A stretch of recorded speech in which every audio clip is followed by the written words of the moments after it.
I heard a person say that this particular generation that we're living in does not listen to AM and FM radio.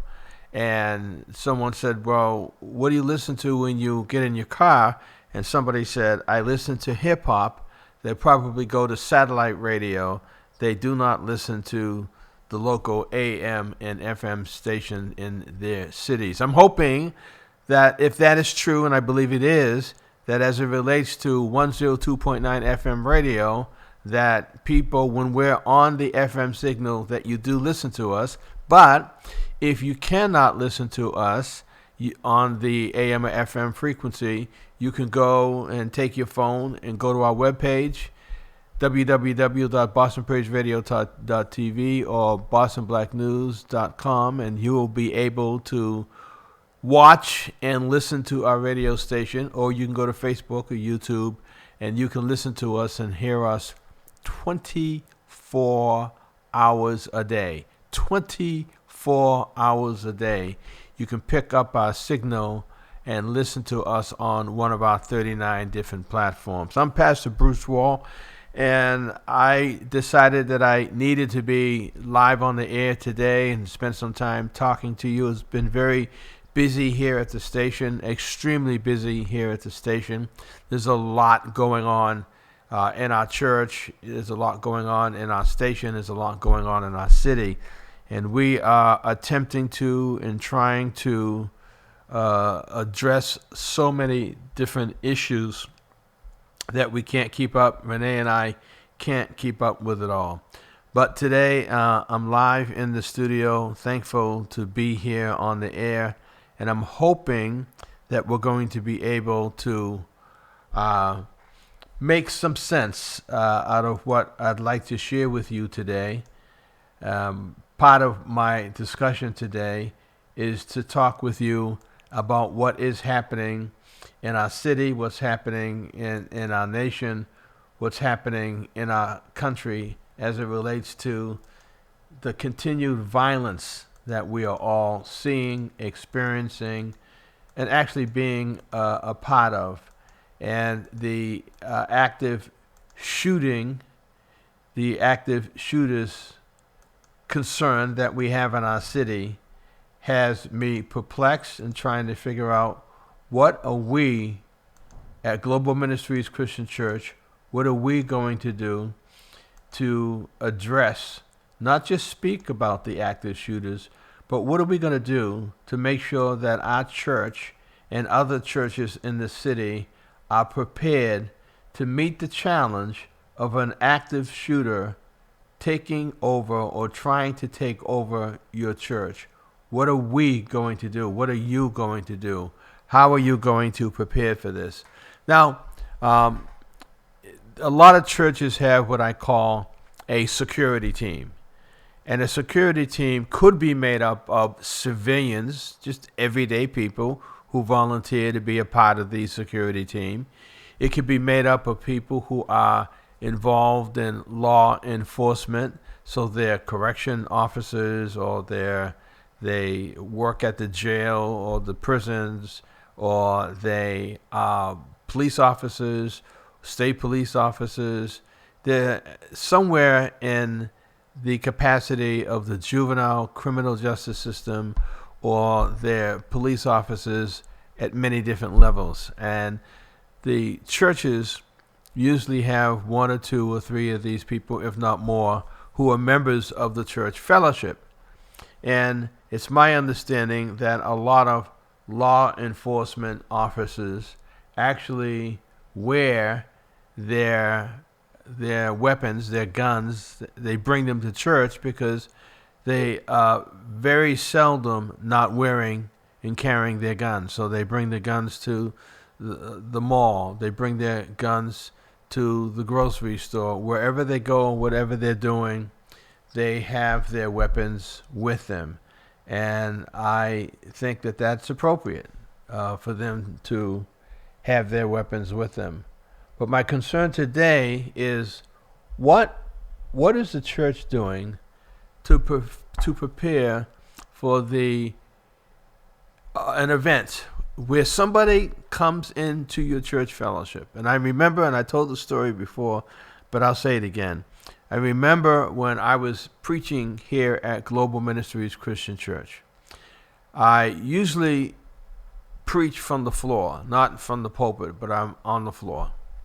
And as I'm preaching on the floor, I'm engaging people while I'm preaching. I'm trying to keep them with the message. I'm asking them questions. I'm trying to point out some specifics about what I'm saying and get them to stay with me so that they're not on their phones, they're not looking at their email during the service, but they're engaging in the message with me.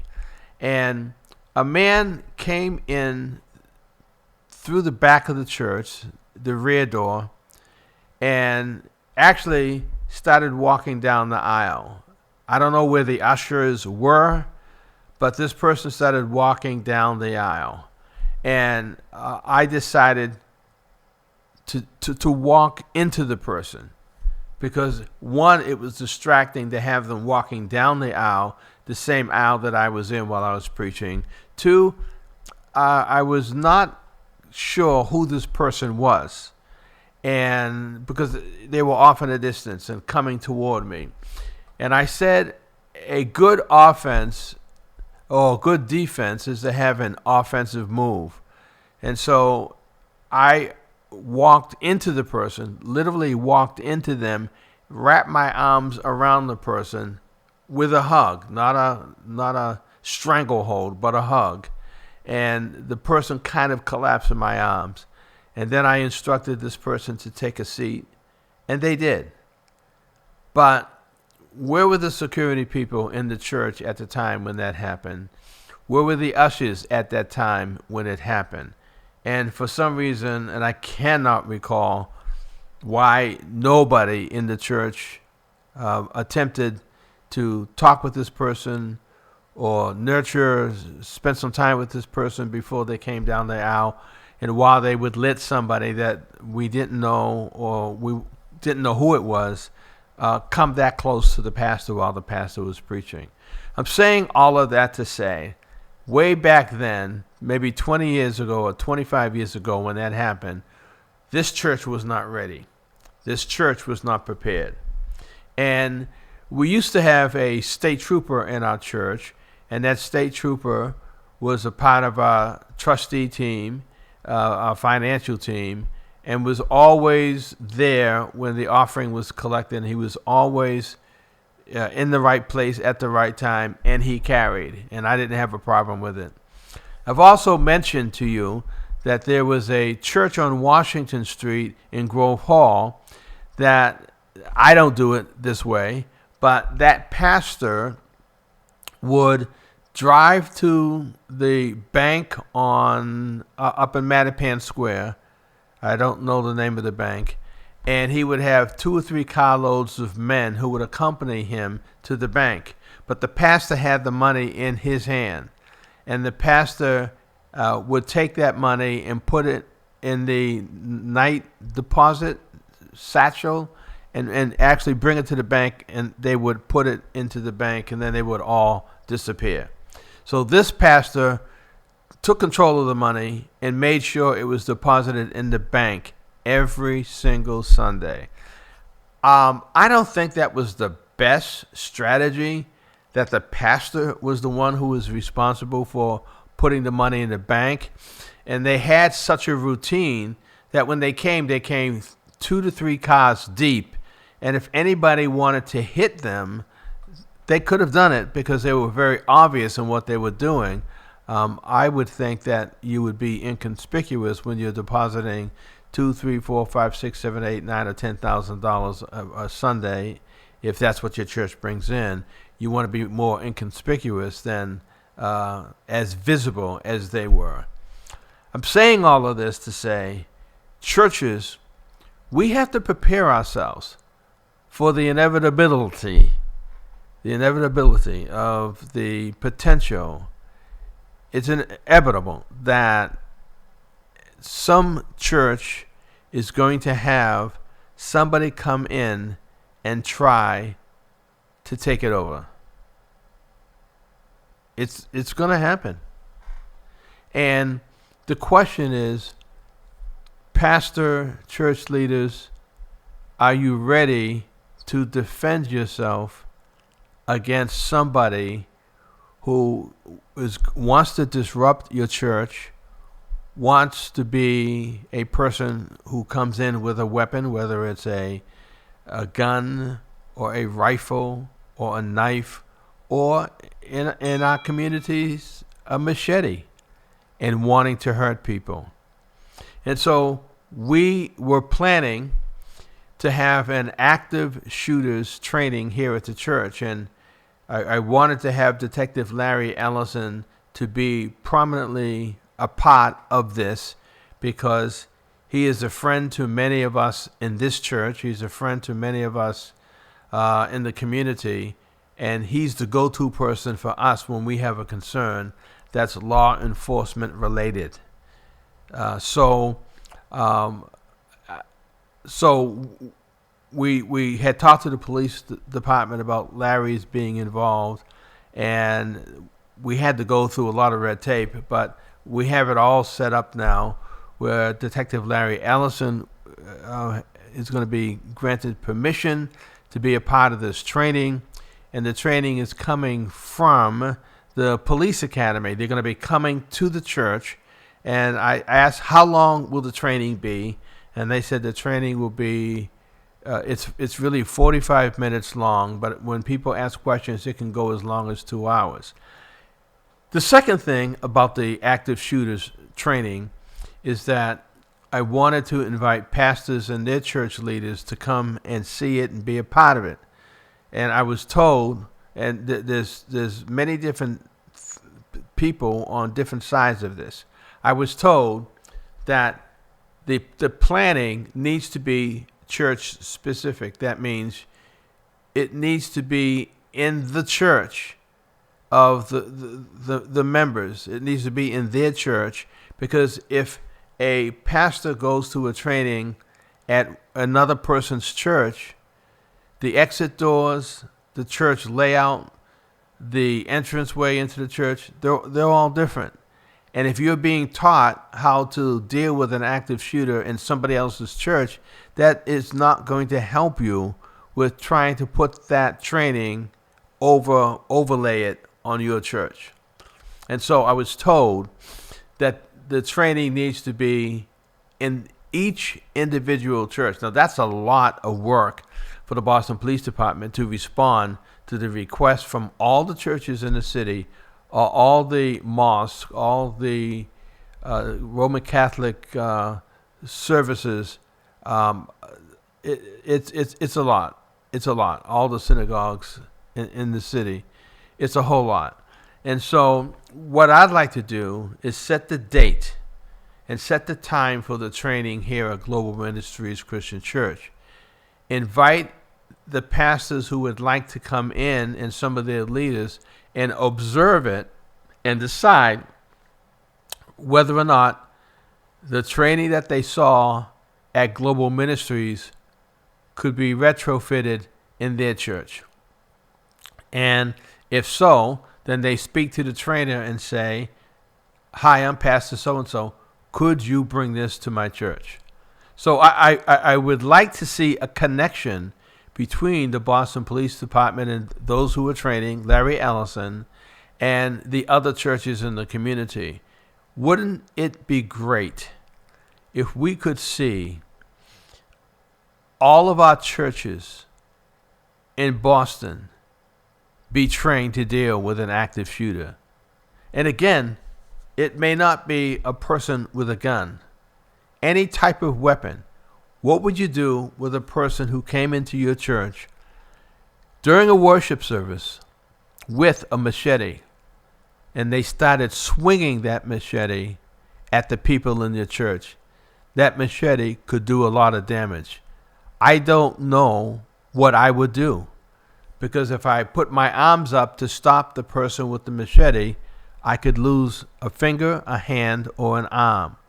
So it's not just the active shooter that we should be focusing on. We should be focusing on anybody who would come in with a weapon to disrupt your service and to do harm in your congregation. My phone number is 617-283-9561. 617-283-9561. Hey, an active shooter could go up to Mattapan Square, could go to Grove Hall, could go to Nubian Square, and they could injure people. They could hurt people anywhere. This could happen anywhere. But my focus today, my focus during this season, is wanting the churches to be prepared. In some churches, you have a lot of young people in the service. In some churches, you have more women in the churches than the men. In some churches, you have a lot of men in the churches, but are they trained? There are some churches who have senseis in their churches, and so their senseis there's a few karate schools. Our church has a karate ministry, and senseis should also be a part of this training because they may be called on to help diffuse a problem that's taking place in the church. I had a person come into our church that we knew, and he took his fingers and he pointed it at somebody, and it was like his hand was the gun, and he didn't say pow, but he pointed it at the person and then pulled his hand back like it was a gun, and he was verbally threatening people in the church. We dialed 911 and we asked for help and assistance, and the EMS came, Boston Police came. It was diffused. Nobody got hurt. It was diffused. But I'm glad that we had a protocol that we were able to make that call. And when the police came, they didn't harm anybody. They didn't arrest anybody. It was just diffused. And we've got to find a way of reaching out to our law enforcement representatives and seeking the help that we want, but not making the situation worse than it really was by having somebody who's having mental health struggles, who is crashing, and then actually have that person die at the hand of the police because the police didn't understand what their role was in diffusing that situation. Rather than diffusing it, they made matters worse. Have you seen a situation like that in your experience where the police who were not trained actually made matters worse? Church, we have to prepare ourselves for the inevitable. And that is that our churches can be invaded. I remember down south when I didn't pull out the names of all of these people, but that young man who went to a church down south, and he opened the door and the video cam on the church was recording all of this, and he was invited to come in and stay for the prayer meeting. There could have been 9 or 10 people in the prayer meeting, and they were being so gracious to this young man. And this young man ended up shooting the pastor, who was a congressman, and shooting some of the members of the church. And he walked out of the prayer meeting and took off. How many times have you had visitors come into your prayer meeting, people that you did not even know, and you extended your hands, you offered them love and support, and they could have hurt you and taken the lives of everybody in that prayer meeting? This is serious. This is something that we have to think about, because here's a question I want to ask. And I don't know if any church people are listening.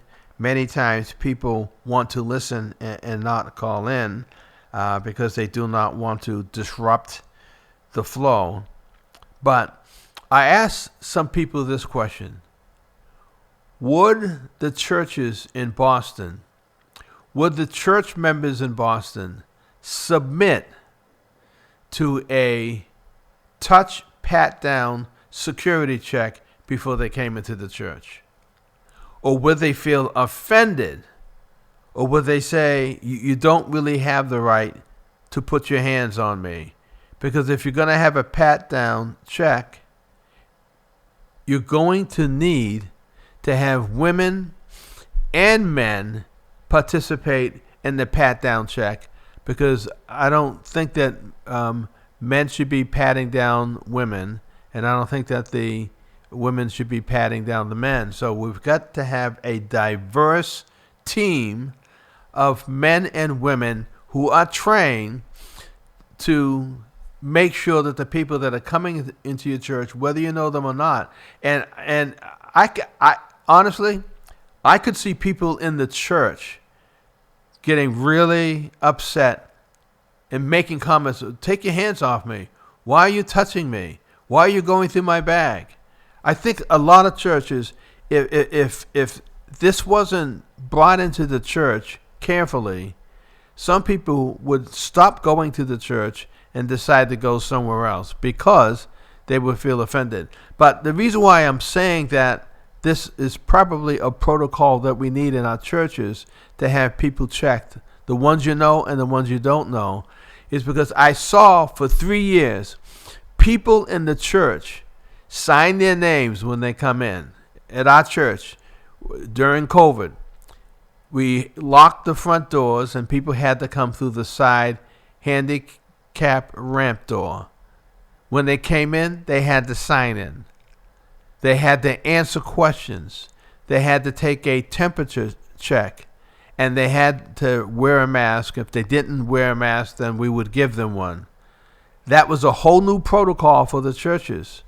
But in order to save the lives of people in the church and to prevent the spread of the coronavirus, people submitted to that level of what I call preparation for service and security.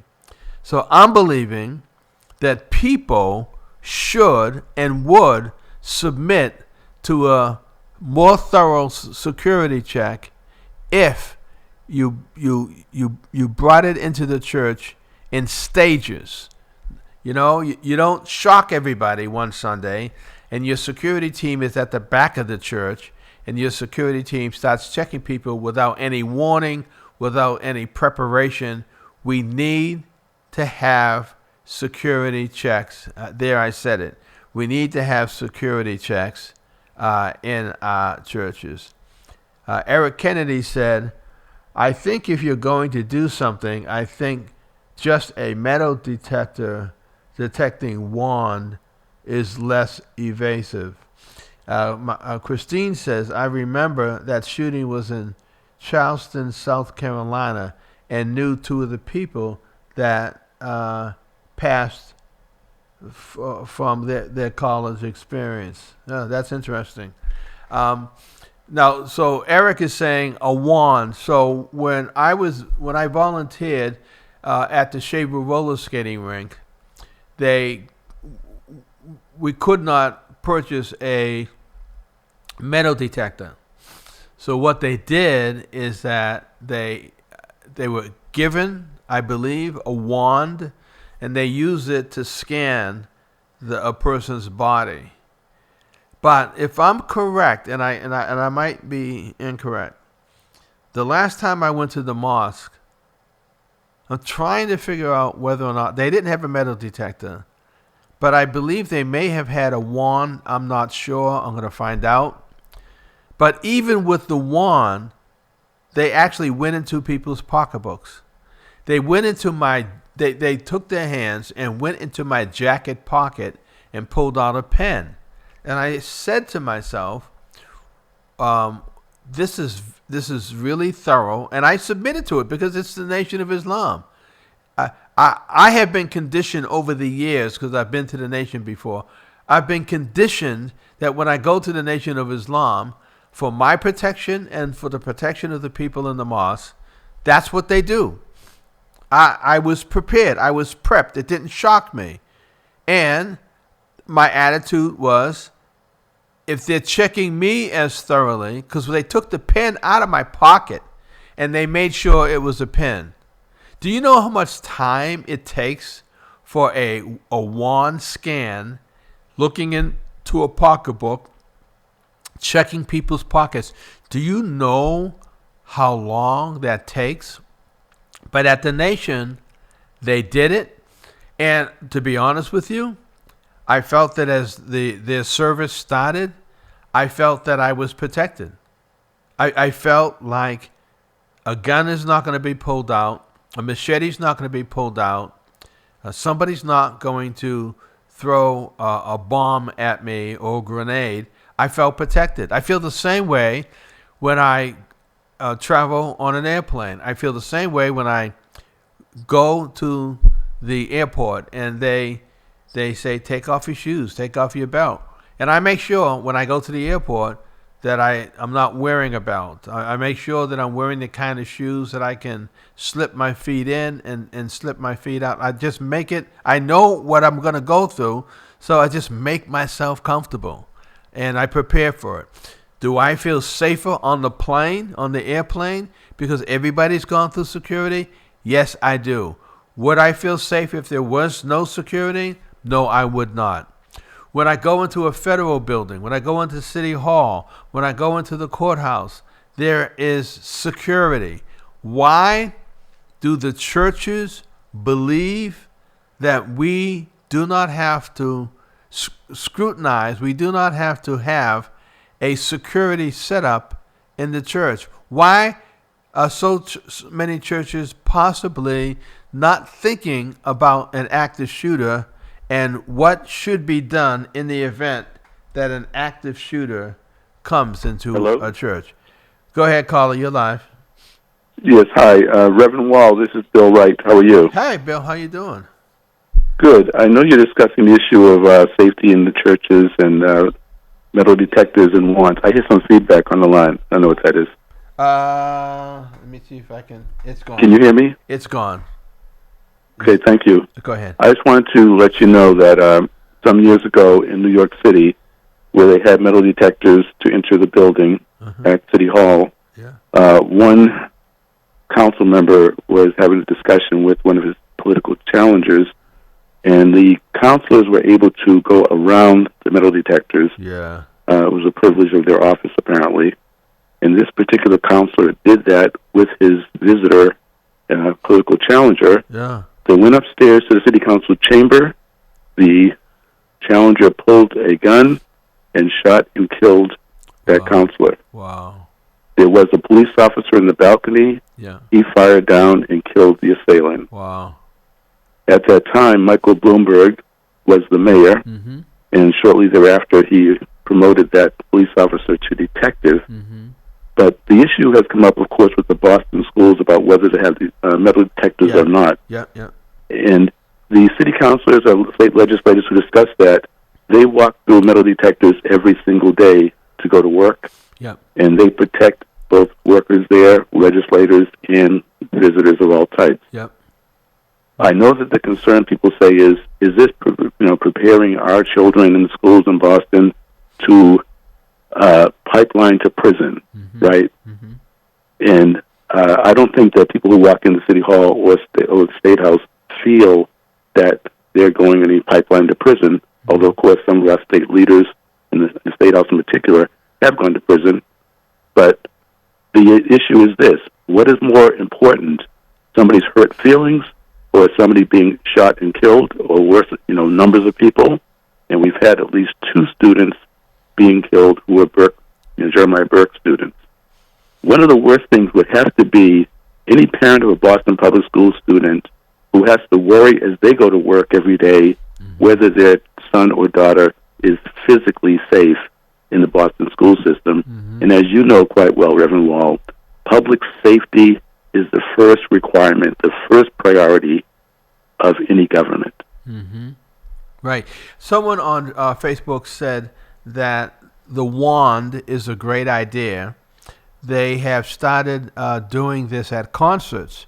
You may have people come a half hour earlier for the safety procedure. So because they know that they have to go through this, so they say, I want to get into this concert. Let's go early. For my position here, I want to disclose that I support the idea of having the metal detectors in the schools. This is blowing my mind that the black and brown members are the ones that are saying no metal detectors, prison, school to prison pipeline, all of that. You're offending these children. And the white members are saying that they want the security. How do you reconcile that, Bill? Well, of course, the key thing is when these events have happened, you've seen Mayor Michelle Wu at the press conference at the site of the crime, with Commissioner Michael Cox behind her and DA Kevin Hayden standing behind her, and Mary Skipper, the superintendent. Yeah. And both of those individuals, the superintendent and the mayor. Hello? That's somebody else coming on the phone, okay. So keep going. Well, both of those individuals, the mayor and the superintendent, speak about thoughts and prayers, right? And how terrible it is that these things are happening and how difficult it is. Could you imagine if what happened at Brookline High School, Reverend Wall? Yeah. Can you imagine if the numbers of homicides and other major crimes that are happening in Roxbury and Dorchester, Mattapan, and the black and Latino communities were happening in those neighborhoods? Yeah. Take a trip sometime from Grove Hall to Brookline, where Northeastern has a baseball field. You're traveling to a different world, two different worlds. And even places like West Roxbury is like a suburban town. Mm-hmm. Kids in the past were able to leave their bicycles out on the lawn overnight, and they would still be there the next day. Wow. Bill, stay there. I'm going to bring this other caller in. Caller, go ahead. You're live on the air with Bill and Bruce. Good morning. This is Jamal Crawford calling. How y'all doing? Okay. Good. How are you? How are you doing, my friend? All right. You talking about my little injury there, my boo-boo? Yeah. Yeah. Well, it's painful, but thank God I still have the tip of my finger, and I bought a chef's knife, to get my chef on. Yeah. And all I can say is I'm gonna go on Amazon and say the knife works. You're gonna write a nice review. Yeah. It slices and it dices. Yeah. I'm sorry to hear that. Yeah, but once again, it could have been a lot worse. Yeah. I'm thankful to have the tip of my finger, and who knew you can get 9 stitches on the tip of your finger? That's crazy. Yeah. Yeah, but yeah. In any event, the last event that I did, if you might remember, at Hibernian Hall, I actually purchased a wand. How much are the wands?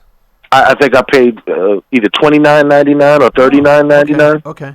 Yeah, it ain't what it used to be, because something like that might have cost you a couple $100 back in the day. Okay. And of course there are models that you could still get for a couple $100. Mm-hmm. But just a basic model, $39.99. And of course, like any tool, it only works if you know how to work it. Okay. Right? So if you still don't know the basics of how to do a pat down and a search, me and my old school crew would have got right past you with a wand. Right. Okay? Right. So you have to know, how to use it and all that. To the other point about city council, it's funny because, as you know, Boston City Hall has metal detectors, right? Yes. But me as an employee, and like people nobody goes to all employees. Think about that. That's a lot of people. Yeah. All employees, you hit with your little employee pass and you go in. So they're not going through the metal detectors.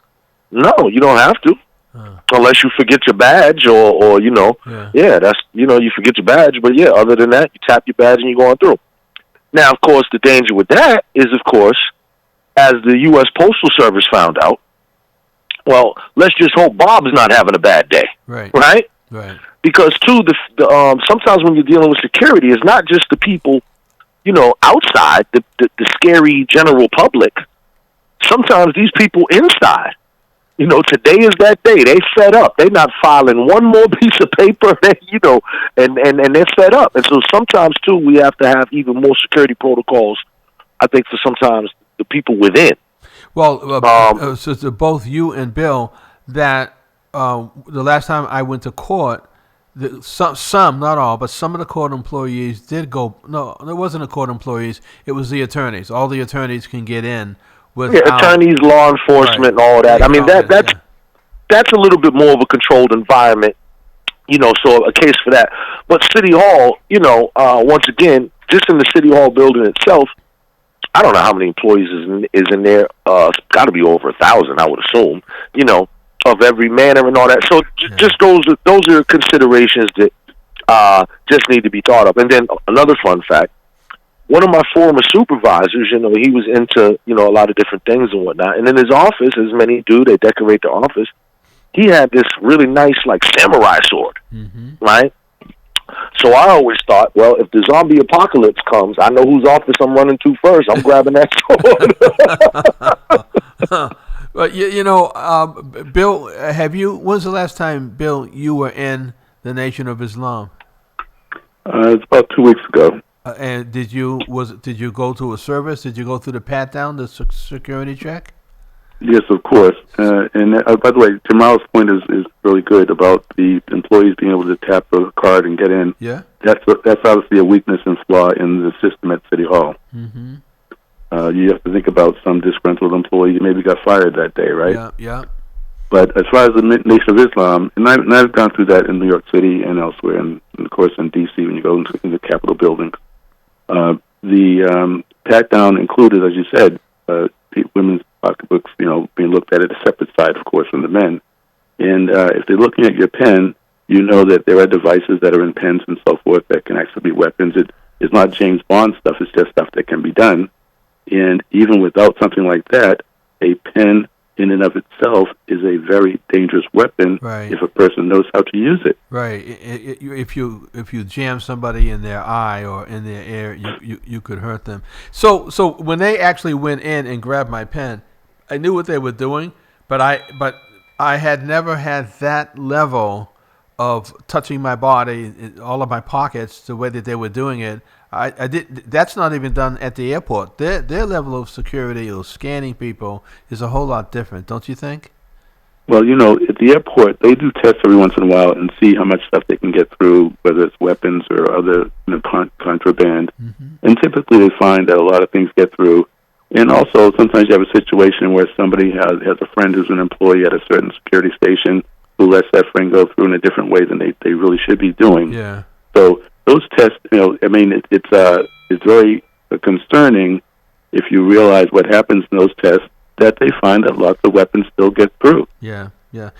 Jamal, my wife and I went to North Carolina, and on the return back, I had packed my bag a certain way, and my wife was challenging me on how I packed the bag. And I left the room, I went and did something. We went to the airport. We were going through, and they flagged her carry-on because she had taken some of my items that shouldn't have been put in a carry-on item in her bag. I saw all those things were going to have to be left at the airport, and I said, Karen, I knew what I was doing when I was taking this out. So at the airport, Jamal, do you think that their level of scrutiny of checking people security-wise is more invasive or intense than what the nation does? Oh, well, of course, yeah, it is. I mean, forget about metal detectors. They have that thing where, you go in now and you put your arms over your head, the magnetometer or whatever. That thing can basically see your butt naked.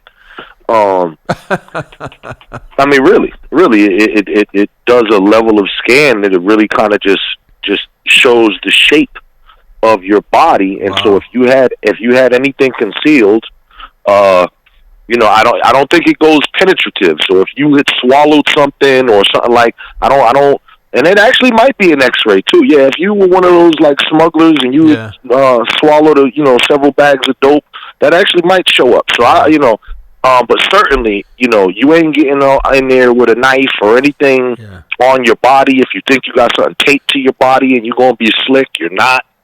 So certainly, and of course, everything that then they run your bags through. Yeah. That's for sure an X-ray machine. Right. Separate your laptops and all this. Remember, after some of the initial scares, they used to rub that substance on your hands and your laptops to check and see if anything had been around, any bomb residue. That was after 9/11. Reverend Wall, excuse me, Jamal, Reverend Wall, you may remember the instance where the famous Bill Russell, of course, the late Bill Russell, was in SeaTac Airport in Seattle, and he had forgotten that he had a loaded gun in his bag as it was being scanned. Loaded, okay. Yeah, he's an elderly gentleman, and he's probably not the kind of person who walks around with an entourage of security. But can you imagine being the person doing the security check and seeing that you have to take Bill Russell aside because he had a weapon? Yeah, that's that happens very frequently. Surprise, surprise. It's happening a lot with a lot of these rappers. But as well, just regular entertainment people as well, and other celebrities. The classic. I forgot it was in my bag routine. Well, I full confession here. I used to carry this little knife on my key ring. It may not have been legal, and Karen and I were going on a trip, and I said, I forgot that I had it on the key ring. And I got to the airport, and I said, what am I going to do with this knife? And I took the knife when nobody was looking, and I hid it somewhere in the baggage claim area so that when I came back, I can go to the baggage claim area and pick it up and take it home. When I got back, that bad boy was not there.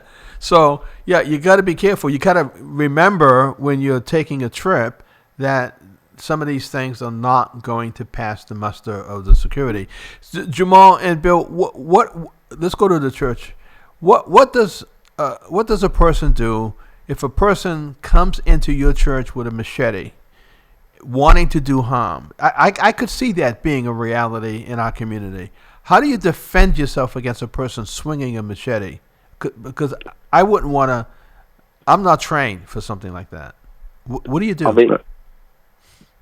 Go ahead, Bill. Well, Reverend Wall, there are certain things you have to think about in preparation before something happens. What would I do if an event happens? And nowadays, no matter where you might be, you think about what if somebody came in here shooting or had a knife or whatever. And part of it is the readiness so that you don't freeze, hopefully. And again, it would be helpful if in a church, which, as you mentioned, there are not as many men as used to be the case, that the men who are there, and of course some women who might also have the mentality that if something happens quickly like that, hopefully would all just charge the person and hope for the best by your numbers. And you may remember the incident of Richard Speck in Chicago, who killed 8 or 9 nurses in the same apartment. Had they known what was coming and recognized that their lives were going to end, they would have been better off attacking them as a group.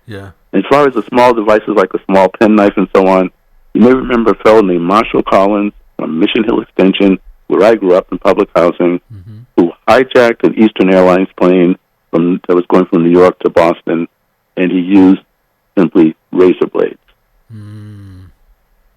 Wow. Jamal? One, hopefully, if you don't have to engage, don't engage. If somebody began doing something like that, hopefully everybody could get away from that person quickly. But if you are forced to engage, a simple technique that I'm aware of, and that works for a knife or a machete, is if you remove your jacket and or shirt, sweater, anything like that, sweatshirt, anything like that, you hold it in front of yourself, and kind of like like you were bullfighting, El Toro. Right. And if you can catch that person when he swings, the shirt or sweatshirt or whatever absorbs the blow, and at the same time you can wrap their arm up, and now you can get control of the arm. So that's kind of a simple but not so simple thing, because of course you could time it badly and get your hand chopped off. You know what I mean? Yeah, sure. Right. So it can go both ways. I know I have disarmed a few people in that manner. So it does work. It's not something that everybody should have to do, only in an emergency if your back's against the wall. But machetes are, or any kind of smaller weapon, is actually, to me, harder to defend against, really, than a gun. Because, you don't have to reload a knife. Keep number swinging. one. Just keep swinging. Well, I mean, if I was sitting in a pew in a church Yeah. and just all of a sudden decide to go nuts, how many people could I stab in the pew before? Right. Right. So it just it's there's a bunch of different things, and folks also have to think about simpler things. One thing that they used to, once again, after 9/11 and security was so tight, they no longer, you couldn't even have like a whole tube of toothpaste. You had to have the little one. Right. You couldn't even have a whole thing of shampoo. You had to have a little thing, right? And another thing they didn't have was cigarette lighters. Mm-hmm. You couldn't have a lighter on the plane anymore. Mm-hmm. For whatever reason, the last, several times I flew, you can now have a lighter in your pocket, which, of course, the havoc that one could wreak 30,000 feet in the air with a lighter locked in the bathroom is pretty crazy. Wow. And then the same thing, in a church. So forget the big Arnold Schwarzenegger movie. Forget the I'm coming into your church with an AR-15, or forget that I'm coming into your church with a big old machete or something like that. What about somebody who just sets a bathroom fire and then at the same time sets a fire in the church cafeteria and then on the back stairway? Yeah, all in under 90 seconds. The churches are not. This church, I'll speak about us. We're not ready. One of our senior citizens, and I don't want you guys to laugh when I say this. One of our senior citizens, they're developing a senior citizens program at my church that shows you that we're aging. And you mean by one of the seniors? You mean other than yourself? I'm going to be a part of the seniors group. I can't believe that, Jamal. But one of the things that they're going to do is they asked Richard Scott, Sensei Richard Scott, if he would do a self-defense class for the seniors. How can the seniors defend themselves against somebody who would try to hurt them? So I'm going to the seniors self-defense class. I can't believe that. I can't even believe that I'm that age. But we're trying to hit this from every conceivable angle here at our church. What do you guys think about that? I think it's good just in general, even if, because hopefully if you learn any form of martial arts or self-defense, the hope is always that you never have to use it. Yeah. But either way, whatever, it's just like learning how to swim. You go on that Martha's Ferry, you hope, you know what I mean? You hope it don't go down. Right. But if it does, you would like to know how to swim, So for me, it's like whatever happens, it's just good for health and wellness, and for y'all to just be moving your bodies and thinking about something and staying active, like seeing you on your bike and stuff like that. Mm-hmm. That's good stuff. That ain't gonna kill you like cigarettes or liquor or whatever. So you're moving in the right direction in terms of doing things. Yeah, that those things only have a benefit. There's no downside to that. Right, Bill. I'll give you the final word. Bill. We may have lost him. Jamal, final word on our whole idea of the churches beginning to prepare themselves. Well, that's it, and I would encourage you, to adopt whatever security systems you can. Once again, the wands, you can get those on Amazon. I would also encourage everybody, I think I might have told you about this before, for a non-lethal firearm, there's a thing I've been looking into. It's called the Burner. BYRNA. Now, every church could have that. It fires either an actual hard ballistic projectile or it fires a pepper spray projectile. So you should look that up, byrna.com, and, check that out. That might be something for your home, for your church, what have you. It's, a non-lethal option, but it definitely has stopping power and definitely does the trick, so. Thank you, sir. Appreciate it. Be safely minded. Okay. Yes. And Bill, thank you very much. Okay. God bless you guys. Bye-bye. Bye-bye. You've been listening to Boston Praise Radio and TV and Boston Black News combined together on 102.9 FM radio. I'm Pastor Bruce Wall, and we're preparing for Minister Priscilla with People Power with Priscilla coming up in just a few minutes. Thank you for tuning in, and thank you for being a part of our broadcast family, and we'll look forward to doing this again tomorrow with our broadcast team. let's go to some music as we prepare for Minister Priscilla Flint Banks. I cannot operate without the power of the sweet Holy Spirit.